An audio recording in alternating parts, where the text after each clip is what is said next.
if I could just be good enough, perfect enough, that voice would calm down, and it never did. Hey friends, welcome to the Inner Spark podcast. I'm your host, Casey Tayton. If you're looking to hear stories of transformation and personal growth, this podcast is for you. My guest and I will be sharing those sparking moments that has changed them into living a more fulfilling, authentic life. I'm so excited for you to hear each unique story. So sit back, relax, and let's get started.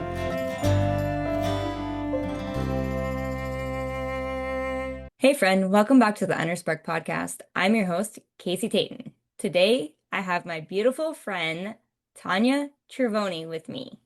She is an educator, speaker, and creator who's all about helping people see themselves with more compassion. Tania is the author of Adventures in Gratitude, which is a series of journals. She is also a podcast host of Banish the Lies. She is a mom to a teenage daughter and a fur mom to a very energetic puppy. I met Tania in Kathy Heller's podcasting group, and we've had a lot of fun getting to know each other. The one thing I really love is that we can have pure, honest conversations. If you know anything about me, you know that I love a deep, genuine conversation, and I get to have all of those with her. She is a true blessing in my life.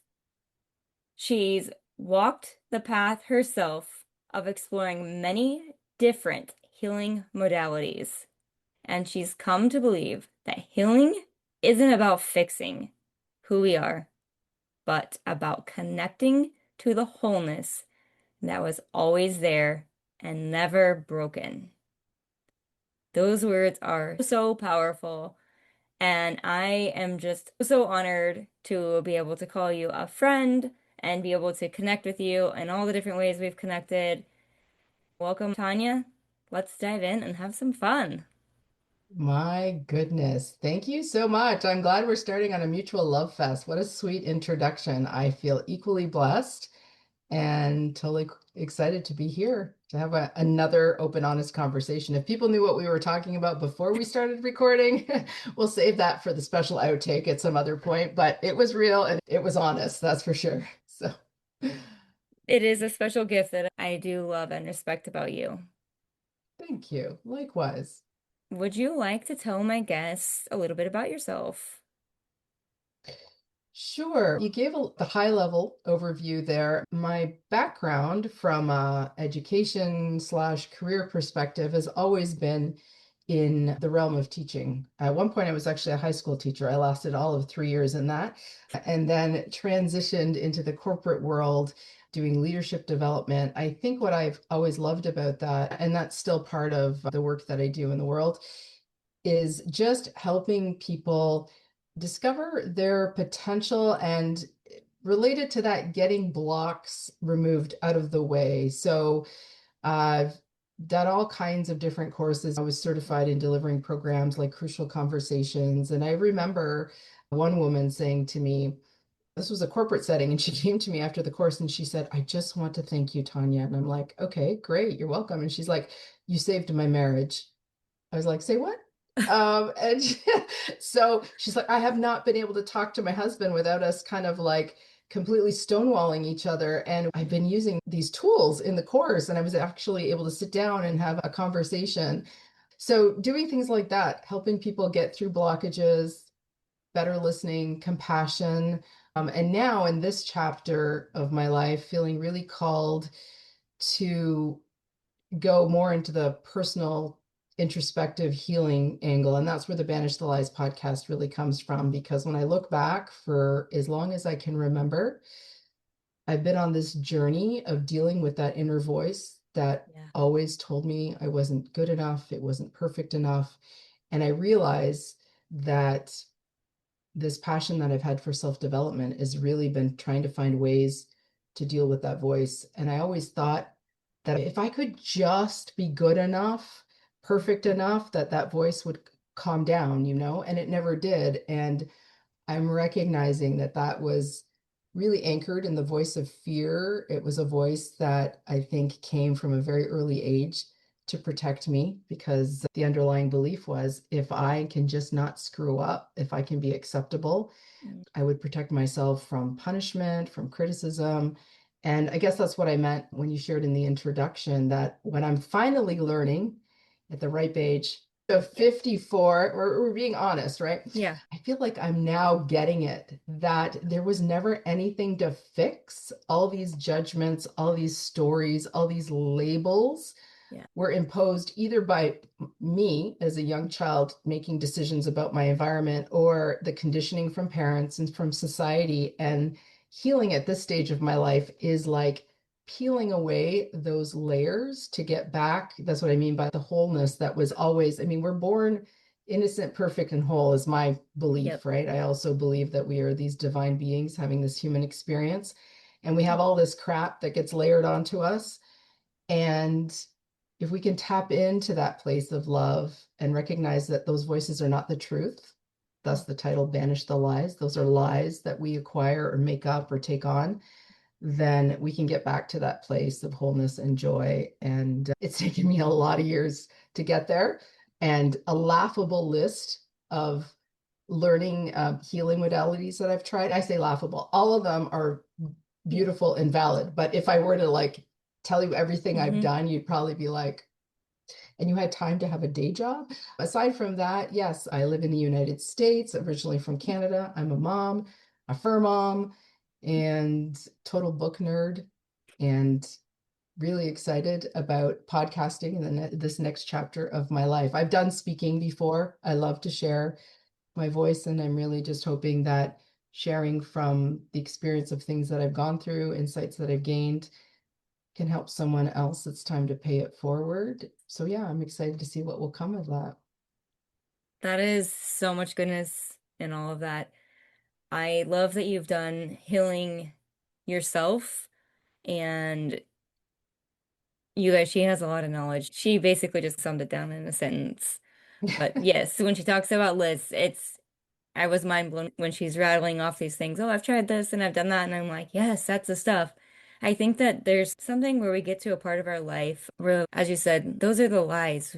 So we're the ones that are changing the world, teaching others that we can stop. It's okay to put those down and just truly go back to finding ourselves, finding that we came into this world with no judgment, just whole. And it's like, how do I find that again? How do I get rid of everything again and let go of everything? Yeah, it's not easy because the mind is super powerful. And I would say in my case, like my mind in some ways has been my superpower in the sense that I'm very analytical and I was a good student and all of those things that got validated by society if you get straight A's or whatever. But it's my biggest Achilles heel because it gets in the way of, for me, it got in the way of feeling and of trusting because everything was being processed from the mind. And unfortunately, the mind for me is also can be a really deep, dark cave that you really need to be careful about.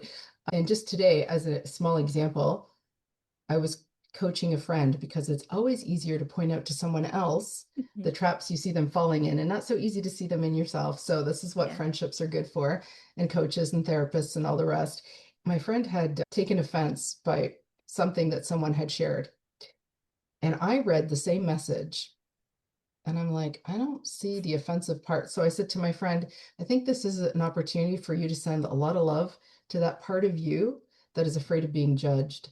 And I thought, oh, she's probably not going to like this answer and probably wants me to just go on about how, yeah, that person was wrong to have said that to you and whatever, whatever. And I just said, because how we react is, it's about us, right? Not the other Yes. person. She was like, oh my God, you just broke my mood in like 30 seconds in a one sentence. She's like, how do you do that? And I'm like, it's so much easier to see the mind traps that other people Mhm. fall in. But when it's us, we believe that voice that said this person offended me or this wasn't good enough or whatever. And it's seldom reflective of reality. Yeah. It's been my experience. Yeah. So sorry, I went That's on a bit of a tangent there. no, every bit of that is so good. And I'm glad that she has you. That's the honest part of a good friendship of you can say, well, I could go down this route of negativity with you, and we could be like, oh my gosh, why would they say that? And I can't believe that person, and who are they to do that and judge you? Or you can look at it through different eyes and be like, interesting. I don't see that at all. And what if you look at it this way or thought about it this way or just as you did? That's such a great example of how we can start changing the world of just being yourself and not being afraid of being yourself and just speaking your truth. Yes, and I fully agree with what you said about it's really important to have a few friends in your life that are willing to hold up a mirror and not just jump on the drama fest or the gossip bandwagon. And I think it's one of the things, not to engage in this mutual compliment thing, but it's truly one of the things I appreciated about you from the get-go is your optimism. You have this beautiful optimism of looking for the opportunity. I happen to know about some of the challenges you've faced in your life and the path that you've walked through, and to have gone through that kind of challenge, obstacles, walking fire, whatever you want to call it, and come out smiling and always looking for how to make someone's life better. You've helped me in so many ways. I mean, that's beautiful. And I really think at the end of the day, the more we clear our own mental clutter and crap, the bigger we can show up as that bright light for others. And I've spent a lot of years like navel gazing, I would call it, like Yeah. thinking I was fixing myself. And there's nothing wrong with doing all the work. But at some point, I'm like, this is very self-centered, right? So, and I, especially since I was using it kind of as an excuse of like, I can't help other people until I get to Mm-hmm. some magical destination, which as a human being, I'm never going to hit perfection. I mean, there might be some enlightened beings walking the planet at the moment. I'm not one of them. So, hey, we can start now, right? To make a Yeah. difference. And we don't have to be perfect. That was the story I was telling myself. Who am I to help somebody else, especially coach them on mindset when I still have my struggles? Well, guess what? You can still absolutely be of service. And it thankfully doesn't require you to be perfect in order to do it. So Mm. finally, I'm getting it. Yeah. That's, first of all, thank you for all the beautiful words. I received that.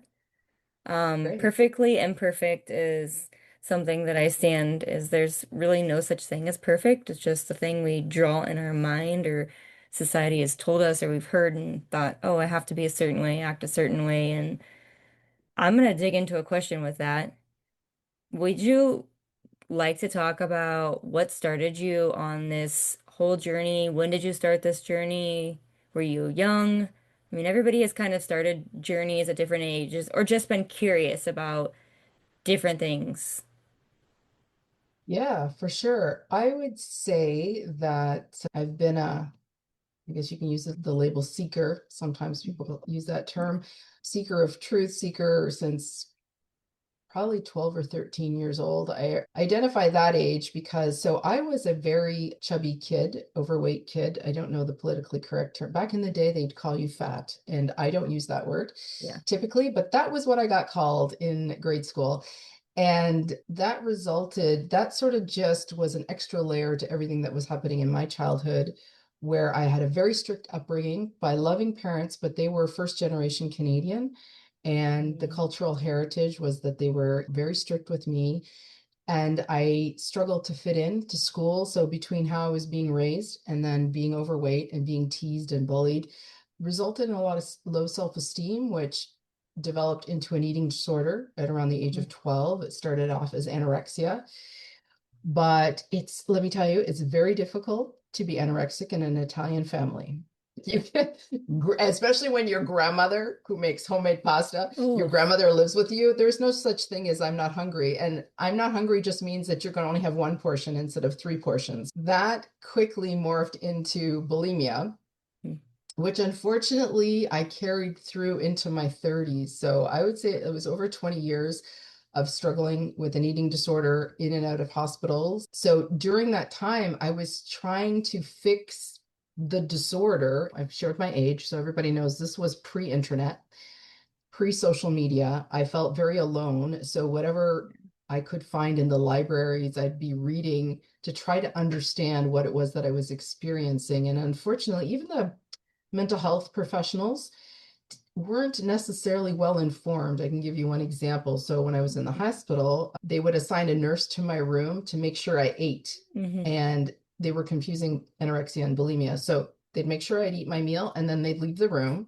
at which point I would purge, right? They just Hmm. didn't get it. And I never got better. In fact, I was in a 6 months in an institution just for eating disorders in this program. And the day I got out, drive up to a Wendy's. Do they have Wendy's in the US? I don't know. Yeah. They have one. Yeah. Okay. And I was still living in Canada at the time. And I binged and purged the day I got out of the hospital. And it was because I wasn't understanding how I was using that addiction to numb out my fear and to fill a void that could never be filled with food. So through the gift of that eating disorder is it put me on this path of seeking healing, of seeking self awareness. Although the talk therapy didn't heal my eating disorder, it was the beginning. And then there were multiple courses and retreats. When I talk about modalities, it's everything from hypnotherapy to EMDR to EFT to Reiki to energy healing. The list goes quite deep. Some of these things I got a little bit more proficient with than others, and they all helped in their own way.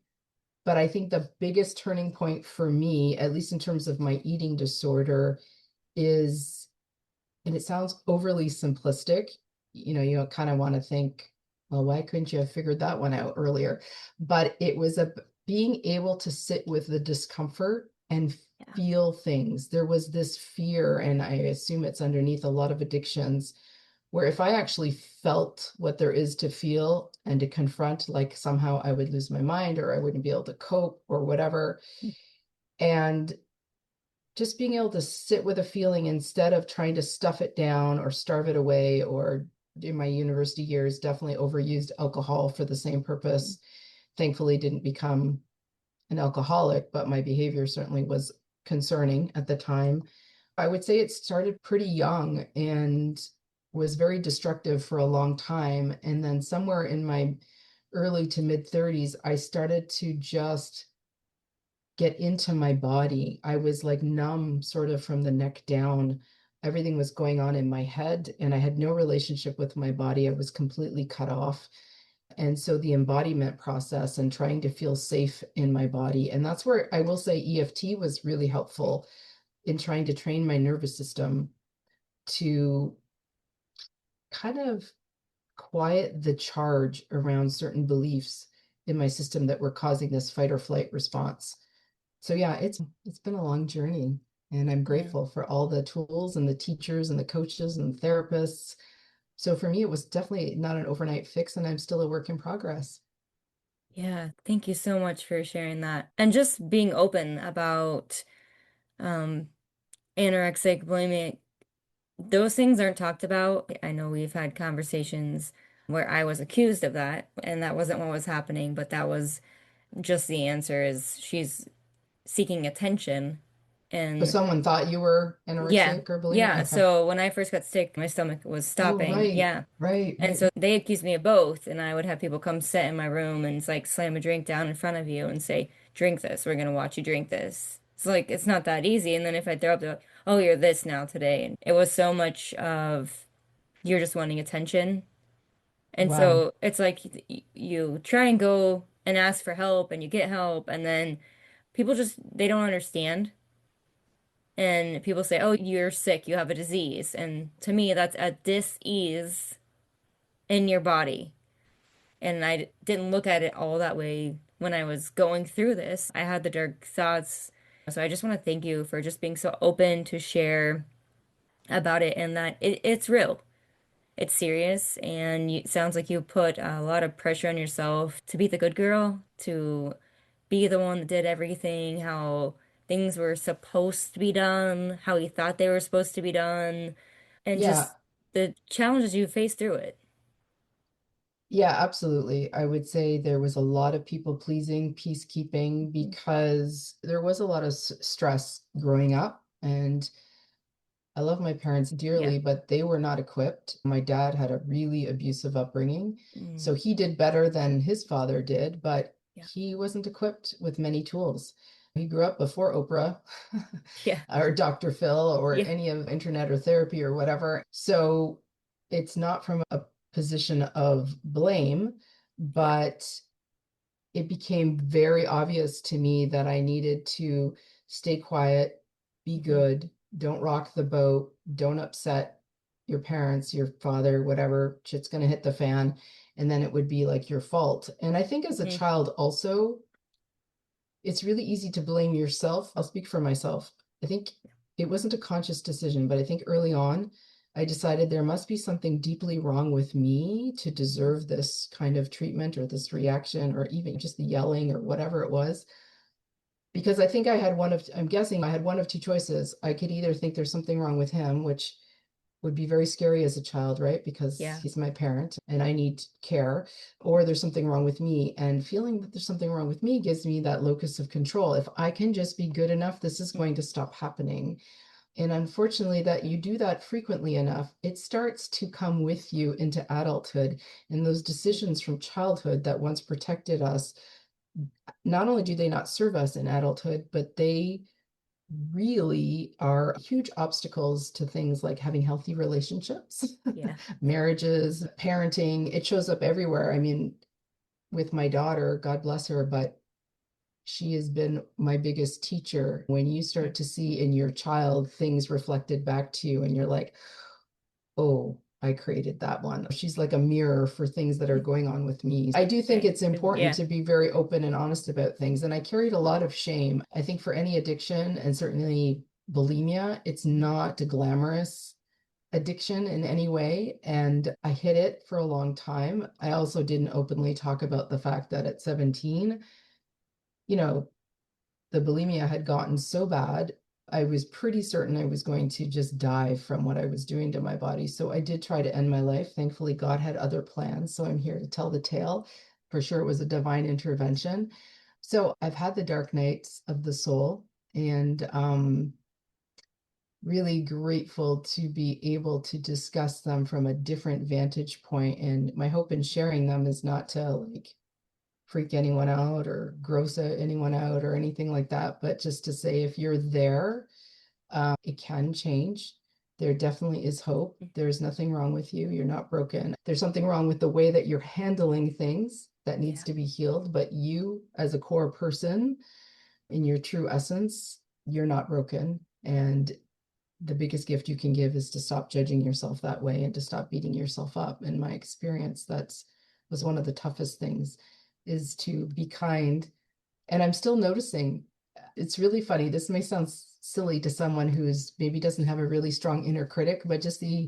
I think it was last week at work, I made a big mistake. I sent an all staff email with completely wrong information and multiple pieces of wrong information, which I don't really, even looking back, I can't comprehend how I missed the mark so much. And one of my colleagues immediately emails me, and I think she was laughing at me just based on the emojis and stuff, kind of Yeah. like, what? And she corrected it. So the old Tanya would have, number one, immediately felt shame. Yeah. Number two, I would have been explaining to her, oh, well, and trying to find an excuse. I didn't Mm. sleep or this or that. I wasn't caffeinated, like just out of embarrassment. I would have berated myself for at least a day or more. And instead, this time, I said, thank you, Jen. And that's all. And then I sent another all staff email to say, oh, thanks to Jen, who actually found out that this was wrong, what I shared, and this is Mm. the correct information, and, whatever. And I let it go. And that Yeah. sounds so simple, Hmm. but this was monumental. I was like, wow, I'm willing to put down the stick and not beat myself and just be like, okay, I can be imperfect. I'm human and go on with the day. Don't ruminate. What do so and so think about what I just sent out? Or, like Yeah. just drop it. So progress can be made. It takes awareness. And I think one doorway is definitely self compassion. Mm.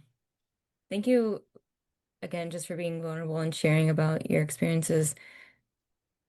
I think that's why I love connecting with you is because you're just super honest about it. And I think the more awareness we can bring to anything and just let people know that yes, there is something wrong, but it's not you. It's what's happening and the experience and the way we're taking it. And I'm also celebrating big on letting that go because sometimes when we do those things, it's either I can laugh at myself or I can beat myself up. And here's the thing is half of those people that probably got that email, they didn't even care. And Or so, read it, or probably. read it. If they're like me, they have like 10,000 They emails. skimmed it and Yeah. didn't notice. Yep. Oh, okay. Yep. These were the important. Here's what I needed to know, or somebody will tell me.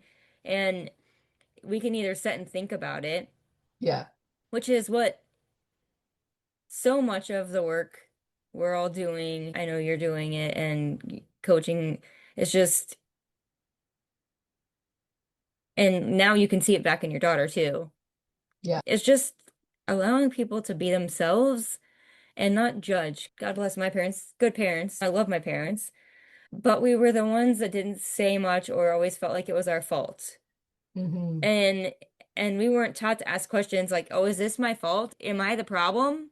We just took it upon ourselves. Oh my goodness, look what I just caused in my family. And so I think there's so many ways, and then it carries on into us being adults and like you talking about your daughter. I have a niece. I don't know how she turned out so much like me, but my brother will look at me and shake his head and he's like, I don't know. She's just like my sister. I don't even know. And it's just the little things she does or and I laugh about it because I don't have kids. I'm like, I was not like that. He's like, yes, yes, you were like that. And And I'm so, sitting here knowing you as an adult thinking that must be all compliments because she must be amazing. I want to meet this niece. But I oh, was I'll guessing receive he's that. pointing Yeah. about some traits you had as a Yeah. young person that, Yeah. It's just funny the little things you pick up and things I'll look at her and I'll say she's a soccer player and she'll tell me she's nervous or she messed up the game. It's like, no, you didn't mess up the game. It had to get by so many other people before it even got to you. Or if you're playing forward, it has to get all the way back. But I just see her, the way she takes things and handles things and like puts it all on herself. And I was a person who did that. And I think there's a big majority of people that just, we're not taught that we don't have to carry the world. And we're not taught that it's not our fault. Things don't work out. And the self-judgment. It's just so big. And I'm so excited for everybody to hear your podcast because I know that you're going to dig into things like this. And that's truly what life is about is just we get the chance to speak our voice and to share. And it's these messages are going to touch the right ears of the people who need to hear it and the people that are going to be open to change. yeah, there's so much I want to say there. Just on the judgment piece, the part that's interesting is even if people are judging us, so maybe somebody opened my Hmm. email and thought, oh, what an idiot or whatever. Like, what's the worst thing they could think?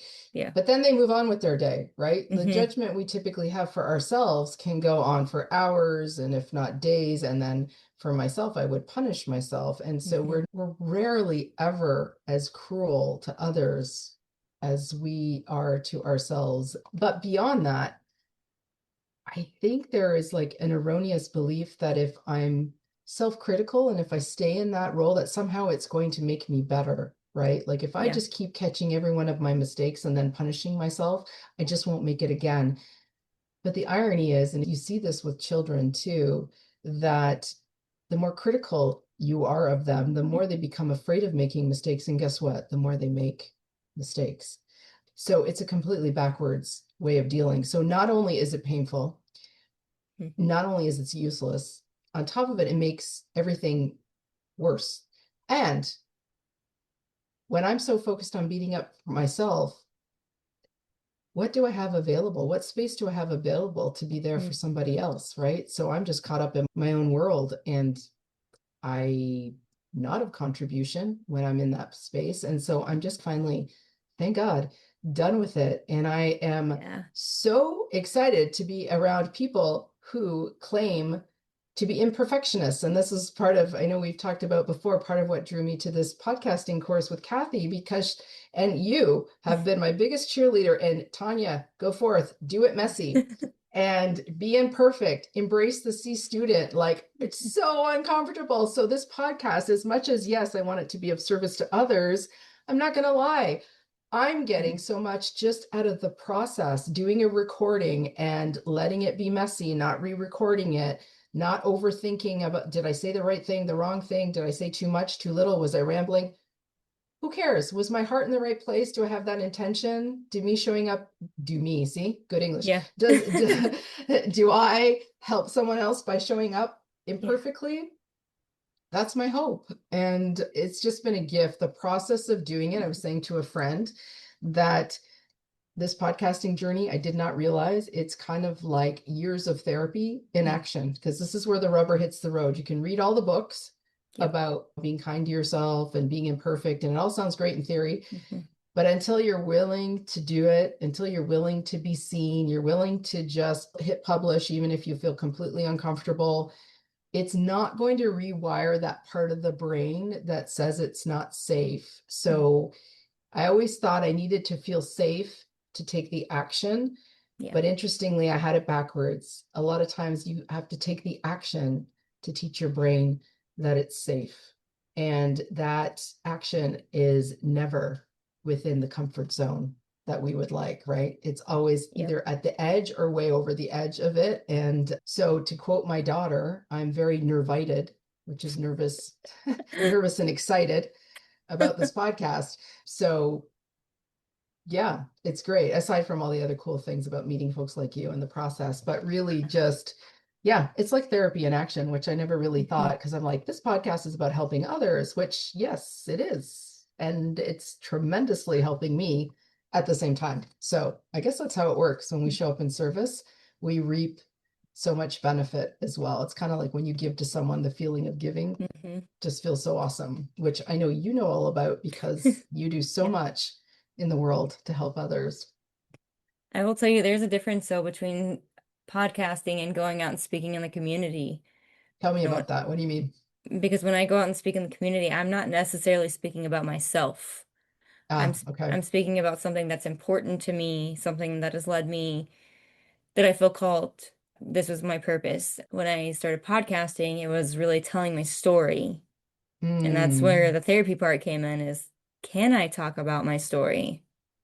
Am I open? And it brings up feelings and emotions that I was like, I don't know that I've dealt with these feelings or emotions. Also, I would say allow myself to be a C student until I started criticizing my own self. I just, not even on podcasting, I just did it before Halloween. We were making posters for the kids in the hospital, and usually students do them for me. I have this thing about my own handwriting. It's like I write like a little kid. I judge myself in like drawing. And so I was like, I need some posters to take, so I guess I'm gonna write them myself. I'm gonna draw them myself. And that is like one of my least favorite things to do. And I was like, oh, I'll tell you what, I was actually proud. I was like, I don't care who they think what kid made them. I made them. And the handwriting is not the best, but I got to color and draw, and I was like, this is actually really fun. And Right? and I died laughing doing it. I was like laughing at myself that it was like such a struggle. Like I made stencils and I like used them, and then I would just like add extra things, and I was like, huh, this is kind of interesting. This is kind of fun. And so it was like when I allowed it to be fun, I was like, I don't care what they say. No one's gonna ask, can you please tell me what age the person that made this for me is? I'm the only one judging myself on the poster that I made. And it's the same way with everything in life. It's the judgment we put on ourselves or we think others are saying about us when it's not even really real. Well, A, 100%. Yeah. And B, I love that story because I think it highlights something I've been guilty of time and again that I have to constantly remind myself of is to not be so attached to an outcome to the Yeah. extent that it completely destroys the process. Hmm. So, we don't allow ourselves to have fun because we're so worried about, is this going to turn out and is it going to be good enough? I know this podcast is audio, but there's a painting here behind me, Mm. which is a mandala that I painted. And why I loved this course so much is it was like a 6 or 7 week course, and every week you do a Yeah. layer. And basically the next week what you do is feels like you're destroying the layer beneath that. And I was like, I have no idea where this is going and no sense that this is actually going to look like anything. Wow. And by the end, it was so beautiful. But if I had judged any one of those weeks in isolation, I would have been like, this is ugly and it looks like nothing. And I would have not had fun. But because I was being guided with a teacher, I was trusting the process. And yes, sometimes it does look like you're covering up stuff from the past, you're taking a step forward and then Mhm. two steps back. We don't always know where things can end up, and they can end up even better than where we expected, which is the case that happened with the painting, because I lacked faith. I needed that person to guide me. But when we can just have faith that whatever is going to come out is going to be okay, and if it's not Picasso or it's not whatever, Yeah. then that's okay. Like, can we not Hmm. just have fun? And like you Hmm. did with markers or whatever it is that you Yeah. used, and does it have to be like frame worthy? We're all walking around with these invisible rules in our heads that we're trying to meet. And it's like we're missing the moment. Yeah. Yeah, so Life good. just, yeah, life just passes you by when you do that. I love that painting. I'm glad that you told that story because that's really unique how you describe it. It's like dancing. You have to just go with the flow. Even if you're stumbling, you're still moving forward, right? But when you were explaining that, that's what came to my mind. My mind was like, oh, it's like life is a dance. There's a song about it. It's a great, Yeah. it's a great Yeah. analogy. It's Yeah. 100%. Yeah. It reminds me, my sisters got me a birthday gift one year for dance lessons. And I thought I had really great rhythm. When I dance, like just myself, people have said, oh, you've got really great rhythm Yeah. and whatever. But this was very different. We did like everything from like classical sort of ballroomy things to like Hmm. line dancing, like very specific moves. And I was not having fun. And had my sisters not paid for it, I don't think I would have gone back after the first lesson because I just felt awkward. There were people there that had been dancing for years. And unfortunately, I didn't allow it. Wasn't until almost the end where I was kind of like, I'm just going to have fun. And if I step on people's feet, I'll just apologize. And if I look like a fool, whatever. And I was laughing hysterically by the end when I didn't take myself so seriously. All of that control and that perfectionism, when I look back, I think about all the fun that I missed, all the fun I could be having, all the spontaneous things I didn't do because I didn't know for sure if I was going to do it successfully. So it's better not to try. So keeping your life safe so that you can just control the outcome, that is just such a waste of opportunity. It is when you sit back and think about all the chances that you've like, oh, I wouldn't have done this if they didn't. I will say I'm probably not the best dancer either, but I can do a country line dance because my grandparents line dance, and so we all line dance. And that looks easier than it is, just to be clear. Yeah. At least for me. Maybe you grew up with it and it was easy, but I've been to line dancing to bars where they're doing line dancing. I'm like, how hard can it be? I'm always When you're like turning running. the wrong way. I'm always facing like, what is happening? But it's a lot of fun. It is. I think the one thing is when we learn to realize that everybody else is doing the same thing, so they're really not paying attention to us. I think that so many times we do things, um, like, okay, I do CrossFit, right? It's kind of like dancing. If you were to turn the wrong way, yeah, someone's gonna see you. And more than likely, they're either gonna point and tell you the way to go if you're in the middle of a line dance, or you're gonna run into them and they'll laugh and they'll say you're new or whatever. Or I do CrossFit, and it took me forever to go in there because I was scared. These people are lifting these heavy bars or throwing them down. What are they doing? Like, this stuff is crazy. Who loves this kind of stuff? And then when I started, and we tell every new person, they're like, well, I can only do this. It's like, you know what? Everybody next to you is doing the workout, and they're not paying any attention to you at all. They don't care what you're doing. They're just like, hey, high five. I'm glad you showed up today. I'm glad you came back. Yeah, that was horrible and so much fun at the same time.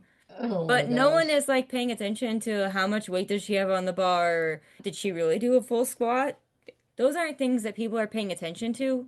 They're there for themselves, and we just, so much of life, we're just so caught up in the what are they gonna think Yeah. when half the time no one's even realizing it. We're the only ones, that inner critic, just judging ourselves and Yeah. And, you know, for sure there are times where people do judge. That's where gossip and oh all of yeah, that comes yes, from. that But is real.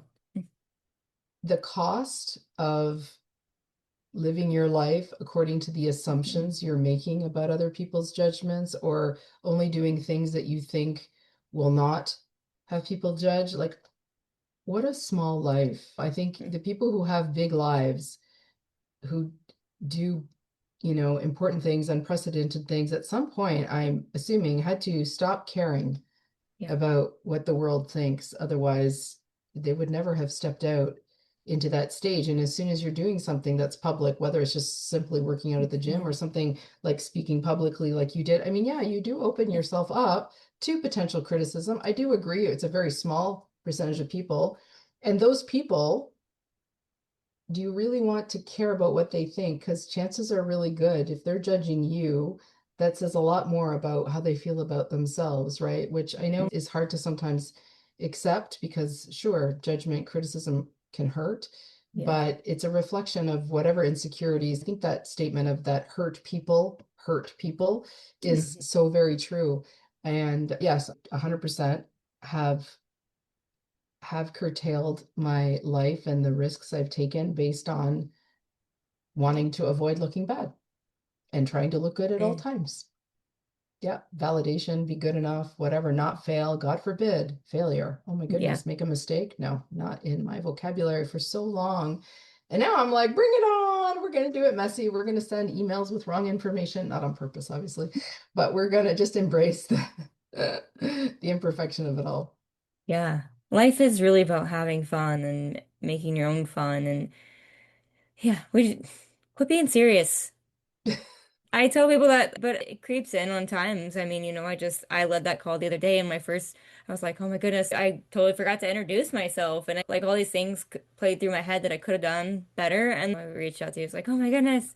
Then I was like, does it really matter? I opened a space for people to be able to work, and I'm me, and there's no one else like me. So everybody's going to lead a room differently and respond differently and act differently. So why do I care? But in the moment that didn't, I was like, oh my goodness, I panicked. And when you're able to take a breath and breathe and be like, does it really matter? These people are here for a purpose. And it was fine. It was fun. And I got And to have people were fun. grateful. People were grateful for how Yeah. you showed up. Nobody was like, can you believe that Casey didn't introduce herself on that call? Like, what was she seriously thinking? No, everybody Yeah. was like grateful that you had just showed up to Yeah. facilitate it so that we could all have that experience. Absolutely. Yeah, we're definitely our own worst enemy. There's no question. Yeah. We're all work in progress, though. And that's truly the best thing is just to acknowledge just that we're all working on things. Yeah, and I don't expect it will end, and I don't even know if it Yeah. gets easier. I mean, maybe it does with the increased level of self-awareness. You can catch things. I can catch things faster. And when we're not on autopilot, we actually have choice because I think a lot of times we're just caught up in the hamster wheel of our habits.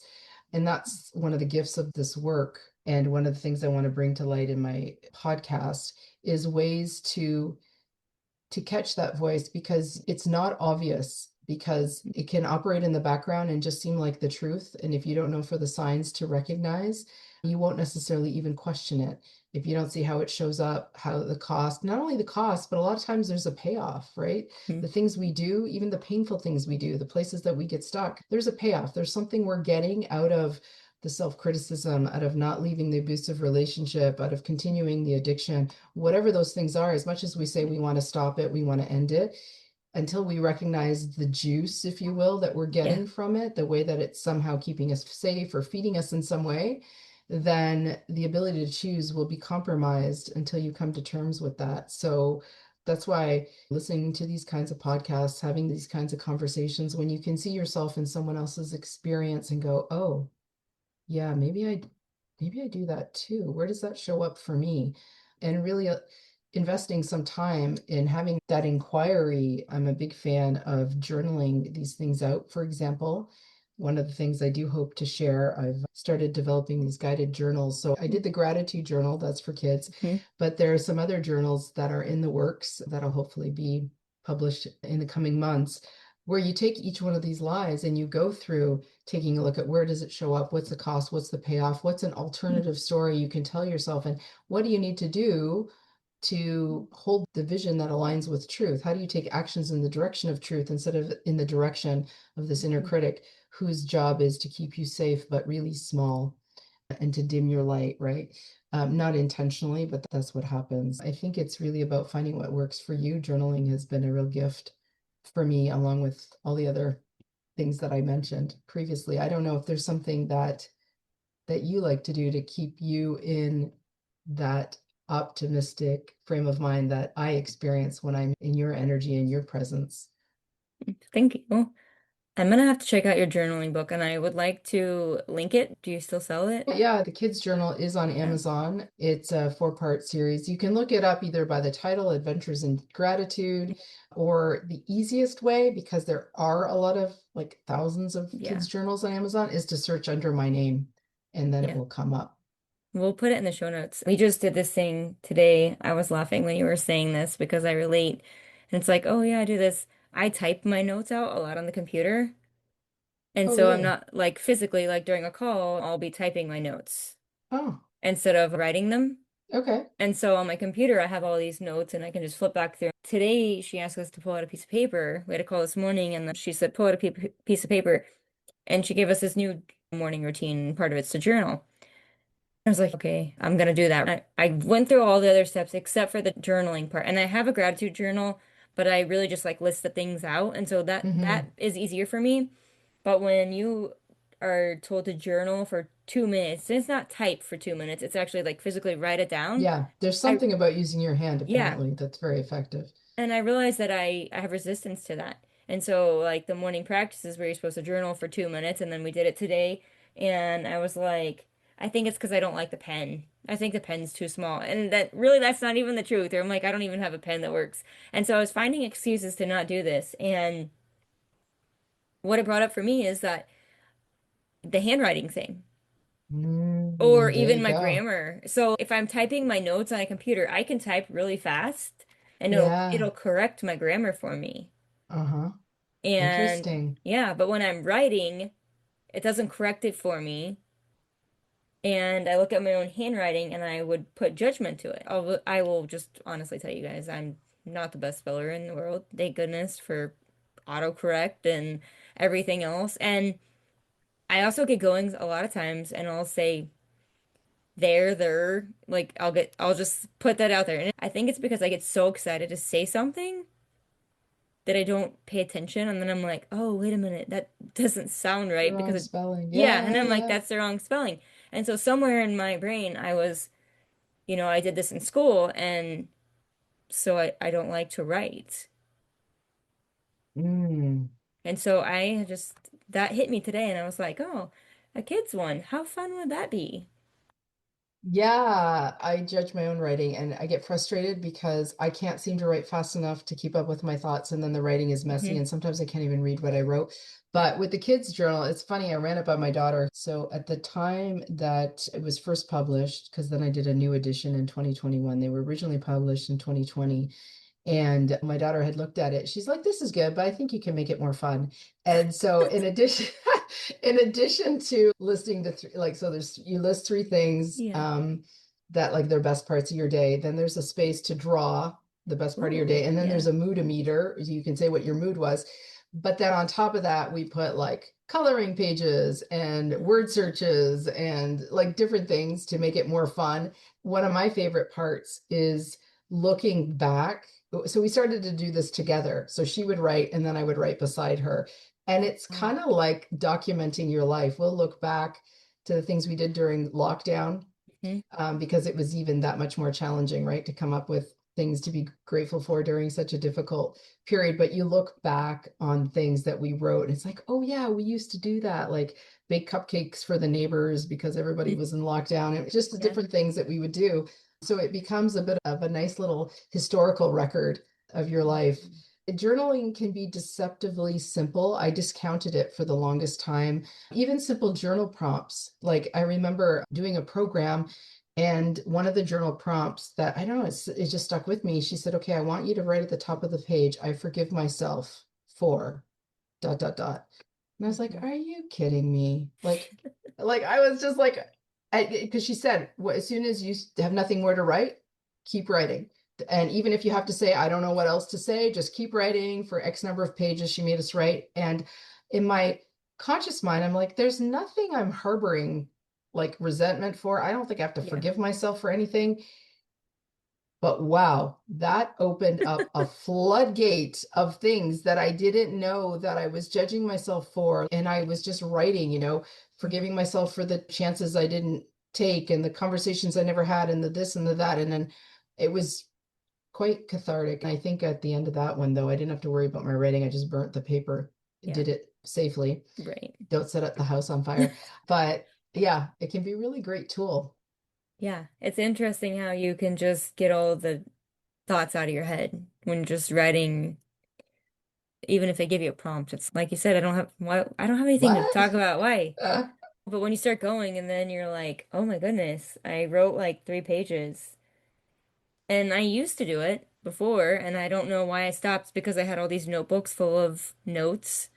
And I was like, what am I doing with all these notebooks full, like all these trees? Or I try to blame it on the trees. And really, it's my own block of I can type faster, but I think it's more powerful when you actually take the time to physically.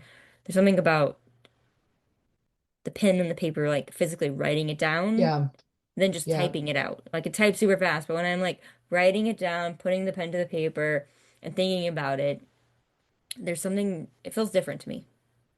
It does, yeah. And I don't do all the same journaling that I used to, but one of the things that I love to do now, and I learned this, I think several of my teachers, but one in particular I remember was a big fan. Her name is Deborah Poneman that I studied with, and she would have you write a question at the top of the page, and depending on your belief system, you Hmm. could be tapping into your higher self, your inner wisdom, it could be God, it could be whatever.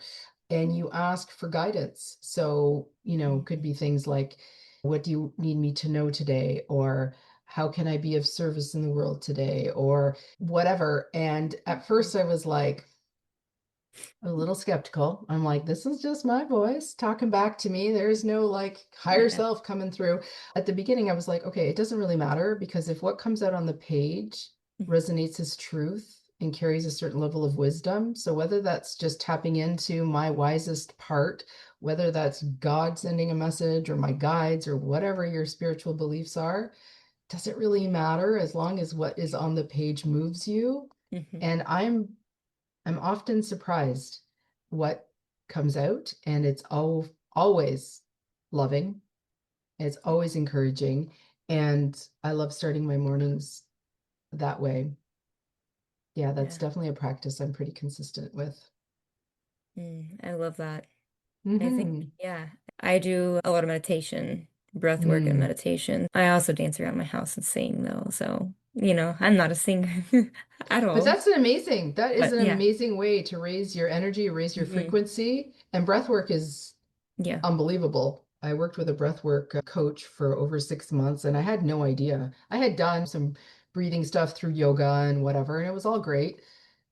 But doing like a 45 to 60-minute Yeah. breathwork session with someone, boy, that is powerful Mhm. stuff. And I did not realize how much trauma, pent-up emotions, whatever you want to call it, can be released in a carefully guided Yeah. session with someone is so powerful, so beautiful. Yeah. It, there's something about it. My head goes a lot. I have all these ideas. I'm like, I want to do all these things. I can't get them all out fast enough.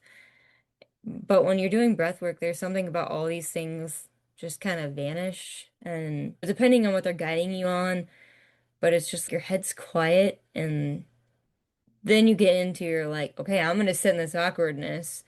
When I first started, I had to sit in awkwardness because I was like, okay, but then you're focusing on your breath. And so then you're like, oh my goodness, I didn't realize I was still thinking about that. All the things that are coming up for you, the emotions, the feelings. There's so much that can come up in breath work. But then also on the positive side, there's so much goodness. It would take me to a different place. It totally shifts your physiology. It, Hmm. it can bring you into an altered state without any kind of drugs, and Right. it's pretty phenomenal. Yeah, it's amazing that monkey brain. One of the really powerful things I've done as well. I don't know if you've experienced this, but have you ever done Vipassana meditation, No. 10-day silent retreat? Oh Oh, my that was crazy. goodness. Yeah, it was like 10 hours of meditating a day, waking up at 4 a.m., not eating after noon. So, Oh, wow. and yeah, they said day 3 is sort of like hump day. If you make it past day 3, you have a good chance of making it to day 10. But at the beginning, just sitting in stillness for that long, just you and your thoughts, and was incredibly painful and physically painful Mm. and just in all the ways. But interestingly, as the days progressed and I was able to be in silence, by the end of it, hearing people talk was like nails on a chalkboard. I actually understood at the end why people actually do vows of silence or go live as a monk or whatever. And fascinatingly, it changed my body too. I thought I was just not flexible, but by the end of day 10, I was bending over like with like picking up things from the ground without bending my knees. I could barely touch my toes before, and then I was just super flexible. And then I remember taking the bus ride home.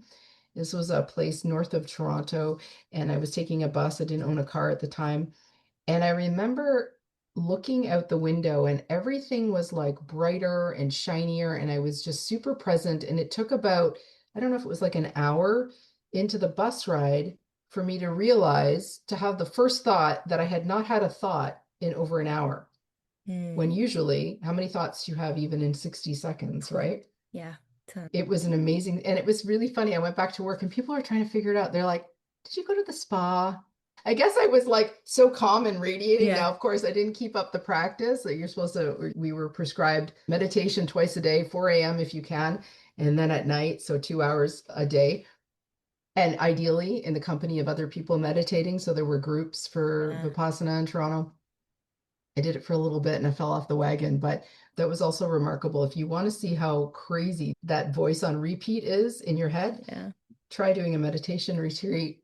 You'll be Oh, how very cool it interested to is. see what you discover. That's powerful. I'm like, that almost sounds like torture, to be honest. Because It I'm felt like like, torture. It felt like yeah, torture. Well, and in, I believe his Buddhist tradition is where it comes from. I'm not 100% sure. I should know this, but there was actual physical pain. At one point, you did get to talk if you had a question for the teacher related to meditation. Otherwise, you couldn't be chatting. And I felt at one point like somebody was taking a blowtorch to my back. And I'm like, what is happening?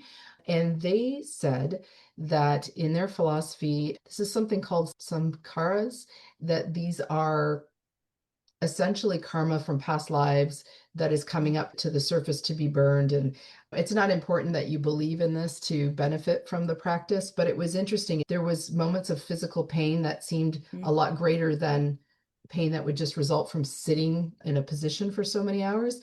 So there's some pretty mystical experiences to be had around meditation. I didn't start levitating or anything like that. That would be fun, but no, never got to that state. that's powerful. I went to Kathy Heller's retreat, and the end of day one, people were asking, like, what'd you think of it? They were asking me questions, and I was like, just standing there. Like, it was good. And I had no thoughts. I mean, it was good. I was excited, but honestly, I was able to shut my brain off. And so they're like, That's it's good. And they're like, just looking at me like, that's not your normal response to anything. And I and was you were like, just so filled up and still and hmm. There was no like inner thoughts going through my brain of what's next, I gotta eat dinner, like the normal, I need to do this or I should be doing this. And I was just like, yeah, it was good. It felt really good. And I was almost scared drama of, free. It was just yeah. like, yeah, I was just like, I don't have a worry right now or a care of, I'm just going with the flow. I'm just here. And they were all just looking at me like, you have nothing to say about today? It's good. that's Yeah, such a delicious space to be in. it is. I want to ask you another question. You have all these tools. Hmm. I always ask people, what sparked you to do these things? Or even if you picked one thing, because you have so much podcast coaching, you have all these different tools that you're good at and you've learned and you've been able to pull them all together. But what was that moment? I want to do this. Do you have a In moment terms or? of some of the tools, the healing tools, and all of Yeah. that self development stuff, Hmm. I would love to say to you that it was sparked by joy and the pursuit of fun Yeah. and just curiosity. I am definitely curious, and I'm definitely, to use the cliche, a lifelong learner. I think it's always been in pursuit of freedom and trying to escape from pain. Um, so pain has been a big catalyst, I guess, for a lot of these things. Although I will say some of them also have been probably with the birth of my daughter 14 years ago. I did a lot of these things prior to her birth as well. But I think when you have that responsibility for another life, it's like, oh, wow. And when you see things come up where you're just, doing the parenting things that you said you would never repeat from your parents or whatever it is that's showing up, you're not showing up in your best self, then I'm like, this is not okay. It's not about being perfect. There is no perfect parents. We're just imperfect humans. But I think that's also what sparked for me the desire to go deeper and just, I believe that who we are, like our beingness, has more of an impact on our children than anything necessarily that comes out of our mouth. So you can say one thing, but they're going to read the room. They're very intuitive, these little beings, especially when they're very young. And so better able to manage my triggers and just be more patient, because I could see that my perfectionism, my anxiety, I shouldn't even use my, right? They say don't put my in front of it because it becomes like your identity. But the anxiety that I would experience, the perfectionism that I would experience, I could see that impacting her. I remember we used to play this game when I first started to notice that she would become like she was learning to write at school. And then if she made a mistake, she'd take the paper and like tear it up and like scream and throw it away and start over a million times. And I was like, oh my goodness, the apple does not fall far. So I created this game where every day I'd go walk to her preschool. Well, I guess elementary, she was in kindergarten. And we would play this game as who could make the most mistakes. And so then we would brag about our mistakes that day, and then we would celebrate, go for ice cream or something like that. And it was my attempt to rewire that notion that mistakes are a bad thing. But all of this work helps our children. But even if you don't have children, it makes you a better partner, it makes you a better bestie. So I think it's really was driven a lot through being able to show up differently in my relationships. Mhm. Yeah. That's good. That's really powerful. And I love that you were able to recognize it and then flip it around. Yeah, sometimes you recognize it later than you would like, but I guess that's where the forgiveness comes in, the Mhm. self-forgiveness, self-compassion, and it's important where I go, from here. I love the sign. Again, people listening can't necessarily see this, but you've got that sign, live for today, on your shelf behind you, because so often I would notice myself beating myself up for something in the past or worrying about something that may or may not happen in the future. And these tools that enhance awareness, that retrain your nervous system, like breath work, meditation, Mhm. EFT, Yeah. they really help create the opportunity or the space to be in the present moment, because so often I would be either in regret or in anxiety. So either looking backwards or looking too far ahead. So I'm getting better. I'm getting better at being in the present moment. And then you can just experience so much joy, have fun, be really present to what the person in front of you has to offer and be of service in return. That's what I love about doing this work. So it's not like the work ever ends. For me, I do love discovering new things. I am a little bit of a shiny object girl, and I think that's why I've studied so many of them. I didn't get certified in any one thing, although I was doing my master's in Reiki at one point. I really loved doing Reiki. So it's fun. I am very curious, but also very committed. I know it sounds like a commercial, be the best you can be, but that's truly, I guess, what it is. I love that. There's so much power in all that, and you're such a light. I love that you're just so curious, and I think that's why I like talking to you because I can throw ideas at you, or you can throw ideas at me, and I'm like, she always has me on my toes, wondering like what's next. And I just admire that you have done all of this work, and now are you're putting it into motion of living that way. And I am so excited for people to listen to your podcast and just watch it grow. Can you tell us where they can find you? And I will link them in the show notes as well. Right now, today, it's pretty simple because I'm still in the process of building my website and things Mhm. because this is a new launch. So, probably the easiest way is just to look me up on Instagram. You can search my name. There's not that many Tania Cervonis, but if you need to narrow it down, I think there are three. Um, my handle is first initial last name, so Tcervoni. So, yeah, if anybody wants to reach out, have a conversation, DM me. I love meeting new people and talking about this topic. So, you can find me there. And then hopefully in the near future, there'll be a few other spaces, especially when I can get my journals and things out. So thanks for asking. Yeah, I would love to put all that in the show notes so people can find you. I know you guys can't see her, but she lights up when she talks about these things. You just see the big smile on her face and this glow, and it's just beautiful. If you could leave the listeners with one thing today just to go do or think about, what would you leave them with? Mm, that's a beautiful question. I think that for me personally, the piece that we talked about around experimenting with, I mean, this may not apply to everyone. If you're not a perfectionist, this may not be your thing.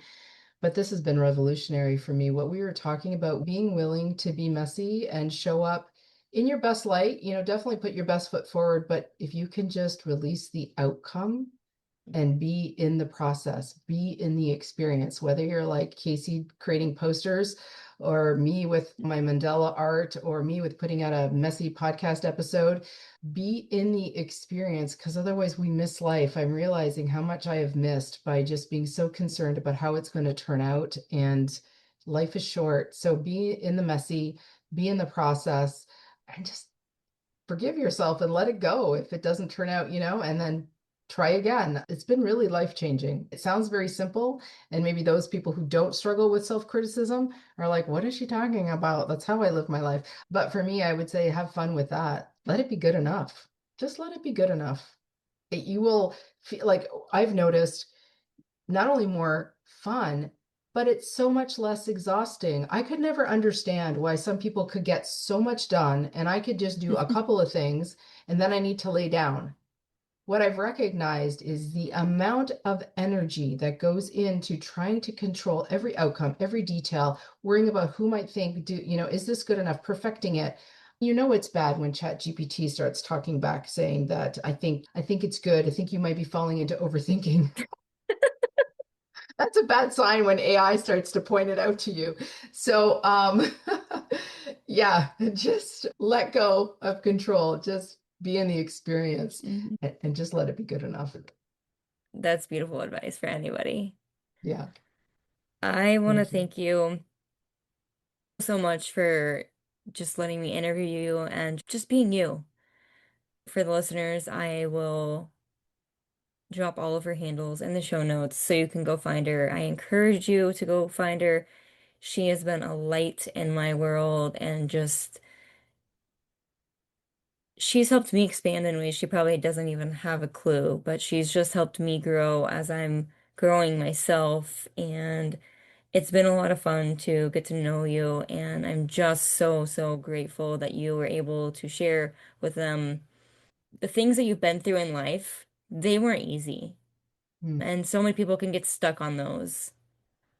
But you have overcome so much and you have so many tools and so many different ways to get through these and just be a shining light for everybody else. And there is so much power in someone who can do that and then talk about it. Because I guarantee you that this podcast is going to resonate with you. And if it doesn't resonate with you, you're going to know somebody that they've had these thoughts or they've had this. There's so much goodness in this podcast. And I just want to thank you from the bottom of my heart for just being here and shining your light and just being you and just all of the great advice you were able to give our listeners today. I received that and right back at you. It's been a lot of fun. I love talking with you. So I'm really happy you invited me here today. Thank you. Yeah, thanks for coming. Thank you for tuning in to another episode. I hope today's story inspired you to embrace your own journey of growth and change. Remember, transformation isn't always easy, but it's always worth it. If you enjoyed this episode, Be sure to subscribe, share it with a friend, and leave a review. If you found something that sparked you in this episode and may spark a friend, I encourage you to go share it with them. If you have your own story you would like to share, I would love to hear it, so please reach out to me. Until next time, friends, go have some fun and let those sparks fly.